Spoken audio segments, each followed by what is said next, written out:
கமல் அவர்களின் இரண்டாம் பாகம் படத்தின் புது தகவல். நாக் அஸ்வின் இயக்கத்தில் கமலஹாசன் அவர்கள் வில்லனாக நடித்த கல்கி 289880 படம் கடந்த வருடம் ஜூன் மாதம் தமிழ், தெலுங்கு, இந்தி உள்ளிட்ட மொழிகளில் வெளியாகி வரவேற்பை பெற்றது.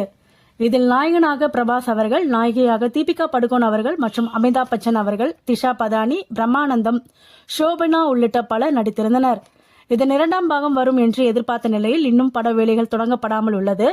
இந்நிலையில் இயக்குனர் நாக் அஸ்வின் அவர்கள் தற்போது அளித்துள்ள பேட்டியில் கல்கி 289880 படத்தின் இரண்டாம் பாகத்துக்கான திரைக்கதை முழுமையாக தயாராகிவிட்டது.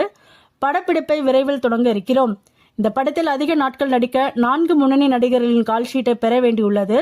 அடுத்த வருடம் படத்தை திருக்கி கொண்டு வர திட்டமிட்டுள்ளோம் என்றார். பிரபாஸ் அவர்கள் தற்போது பெரிய பட்ஜெட் படங்களில் நடித்து வருகிறார். ராஜா சாப் படத்தில் நடித்து முடித்துள்ளார்.